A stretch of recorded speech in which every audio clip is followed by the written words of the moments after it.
नमस्कार, मनी गुरु के एक स्पेशल एडिशन में आपका स्वागत है। मैं हूं पल्लवी। एक आम निवेशक भविष्य को ध्यान में रखते हुए अपना निवेश करता है और अपनी कमाई का कुछ हिस्सा अपने फ्यूचर के लिए बचाता है। लेकिन एक स्मार्ट इन्वेस्टर महंगाई को भी ध्यान में रखता है और उसके अकॉर्डिंग अपना निवेश करता है। किन फंड्स में उसको निवेश करना चाहिए, कौन सी स्कीम्स में उसे पैसा डालना चाहिए जहां से इन्फ्लेशन को बीट किया जा सके, इसी पर होगी हमारी आज की चर्चा। और हमारे साथ आज के एक्सपर्ट फिरोज अजीज मौजूद हैं, डेप्यूटी सीईओ आनंद राठी प्राइवेट वेल्थ। बहुत बहुत स्वागत है फिरोज आपका। आमतौर पर जब पोर्टफोलियो प्लानिंग होती है फिरोज, तो डेफिनेटली टैक्स एक फैक्टर होता है कि आप शायद अपने टैक्स ब्रैकेट को देखते हुए इन्वेस्टमेंट ऑप्शंस चूज करते हैं कि रियल रिटर्न्स मुझे मिले, टैक्स काटने के बाद कितना मुझे मिलेगा। लेकिन जब तक महंगाई की जहां तक बात है, खासतौर पर जो आंकड़े सरकार हर महीने लाती है सामने, ये क्या मेयर स्टैट्स आप मानते हैं इनको, या फिर एक्चुअली में हमारे इन्वेस्टमेंट से इनका कोई लेना देना है?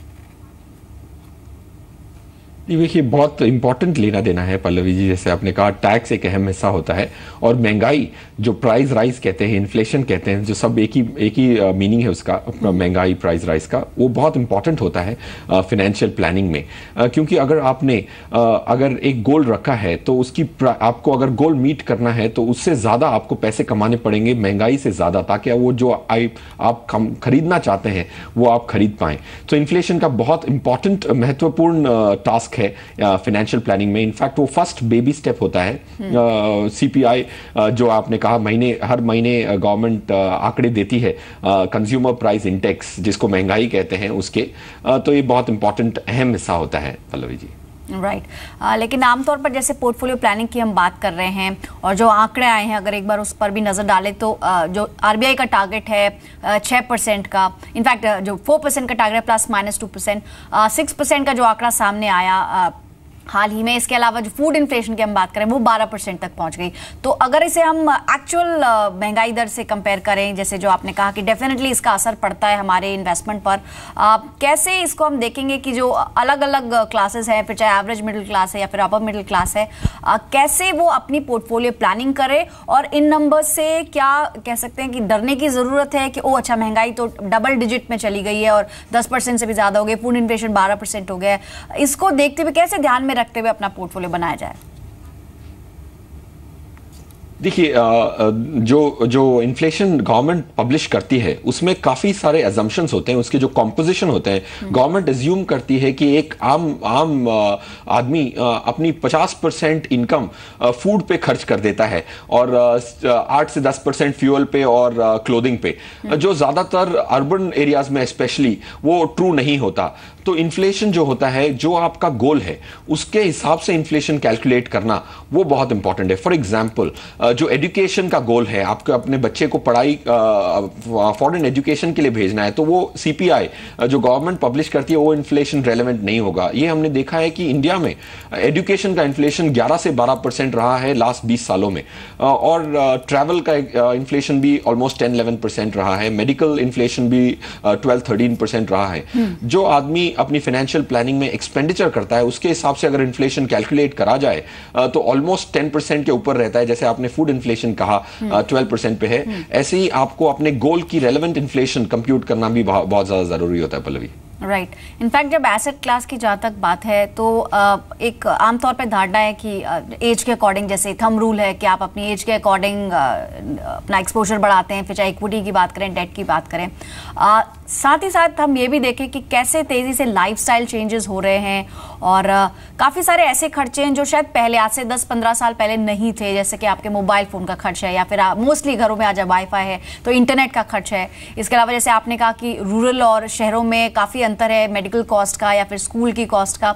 ऐसे में अगर इन सबको हम ध्यान में रखें कि जो अब लाइफस्टाइल चेंजेस आए हैं और उसकी वजह से जो खर्चे बढ़े हैं, उनको कैसे हम अवॉइड करें, कैसे, क्योंकि ये समहाउ ये बैक ऑफ द माइंड चलता है, ये शायद फोरफ्रंट पे ये चीजें आती भी नहीं है कि यहाँ से भी जेब कट रही है, तो इसको कैसे मैनेज किया जाए, ये खर्चे कैसे कब किए जाएं?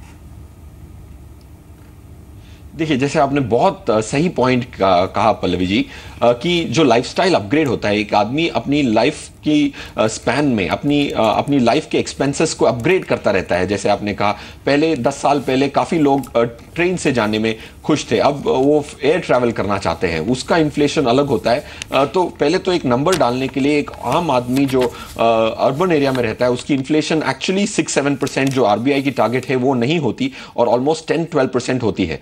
तो अब इससे कैसे बचा जाए, इसकी प्लानिंग कैसे की जाए, जो सेकेंड पहलू है आपके सवाल का, तो मेरे हिसाब से दो ही ग्रोथ एसेट्स हैं, एक इक्विटी और एक रियल एस्टेट।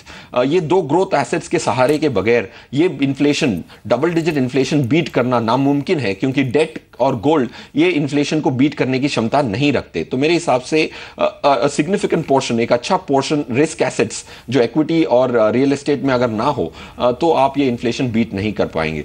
अब अगर आज की कंटेम्प्रेरी सिचुएशन देखी जाए तो रियल एस्टेट की काफ़ी पुअर फ्यूचर प्रोस्पेक्ट्स हैं, तो इक्विटी में ज़्यादा झुकाव रख के ही आप ये इन्फ्लेशन टारगेट को मीट कर पाएंगे। तो अगर रिस्क को मिटिगेट करने जाएंगे उसी से रिस्क पैदा हो जाएगा इन्फ्लेशन का। So risk is actually a positive term और उसको एम्ब्रेस करके इक्विटी पे झुकाव देना फाइनेंशियल प्लानिंग में बहुत ज़रूरी है आज के कंटेम्प्रेरी सिचुएशन को देखते हुए। पल्लवी, राइट, जैसे आपने कहा कि अगर लॉन्ग टर्म में आपको पैसा बनाना है या फिर महंगाई को बीट करना है तो इक्विटी ही आपका एकमात्र बेस्ट ऑप्शन कह सकते हैं। तो एवरेज रिटर्न्स अगर कोई 10-15 ईयर्स के लिए निवेश कर रहा है, क्या एवरेज रिटर्न होता है? और साथ ही क्योंकि इक्विटी फंड्स में बहुत सारी कैटेगरीज है और शायद चूज करना मुश्किल होता है, तो एक आम निवेशक को अगर आप सलाह देंगे तो किस तरह से वो अपना पोर्टफोलियो बनाए, कितना परसेंटेज वो इक्विटी में रखे और किस तरह के फंड्स का चुनाव करे? क्या उसे डाइवर्सिफाइड इक्विटी फंड्स में जाना चाहिए या फिर वो बैलेंस फंड्स का रुख करे अगर थोड़ा रिस्क कैपेसिटी कम है? चूज कैसे करे वो अपने फंड्स को? देखिए पल्लवी जी, आपने बहुत इंपॉर्टेंट पहलू जो रिटर्न होती है, रिटर्न्स क्या एक्सपेक्ट की जाए। एक निवेशक जब अगर अपनी पैसे को रिस्क की एसेट में डालता है तो उसकी एक्सपेक्टेशंस क्या होनी चाहिए, इस पे हमने बहुत अच्छी स्टडी की आनंद राठी में कि लास्ट 20 सालों से 25 सालों से जो म्यूचुअल फंड इंडस्ट्री रही है इंडिया में, प्राइवेट सेक्टर म्यूचुअल फंड्स जब आए थे, अगर कोई भी निवेशक अगर 10 साल का टाइम फ्रेम लेके खराब से खराब समय में भी अगर निवेश करते तो 14 से 15% की 10 साल के इन्वेस्टर को रिटर्न मिली है। और बेस्ट सिचुएशन में 33% पर एनम भी मिली है और वर्स्ट सिचुएशन में 10 ईयर इन्वेस्टर को 14% मिला है। तो मेरे हिसाब से 16-17% की एक्सपेक्टेशन रखना एक बहुत वाजबी एंड रीजनेबल एक्सपेक्टेशन होगी। ये होता है एक्सपेक्टेशन के हिसाब से ऑलमोस्ट 2 टाइम्स डेट रिटर्न देने की क्षमता रखता है इक्विटी 10 ईयर पर्सपेक्टिव से। तो अब रहा सवाल एसेट एलोकेशन कैसे किया जाए। अगर long term 10 year plus goals हों तो 80% एटलीस्ट इक्विटी में रखें, अगर शॉर्ट टर्म गोल्स हों तो 50%, 5 साल के नीचे हो तो 50%, 10 ईयर्स के ऊपर हो तो 80% मिनिमम इक्विटी में जरूर रखें। यानी जो निवेश का नजरिया उसके अकॉर्डिंग भी एलोकेशन होना चाहिए। जैसे आपने डेट का जिक्र किया फिरोज, तो जस्ट इसको भी हाईलाइट करना चाहेंगे कि डेट इंस्ट्रूमेंट्स में जैसे काफी पॉपुलर है पीपीएफ। मोस्टली लोग पीपीएफ अकाउंट खोलते हैं क्योंकि ये जो सैलरीड नहीं है वो भी खोल सकते हैं। अगर हम रिटर्न्स कंपेयर करें कि कहाँ किस तरह के रिटर्न्स रहे तो नेचुरली हम देख रहे हैं कि इक्विटी फंड्स में अच्छा रिटर्न मिला है, 12-15% का एक एवरेज रिटर्न मिला है। क्योंकि अगर बैलेंस फंड्स में कोई निवेश करेगा तो शायद 10 से 12% का रिटर्न अगर लंबी अवधि तक वो कंसिस्टेंटली और डिसिप्लिन के साथ निवेश करे।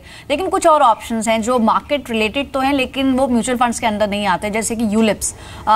उनके बारे में आप कुछ अगर हाईलाइट कर सकें किस तरह का रिटर्न वहां से एक्सपेक्ट किया जाए।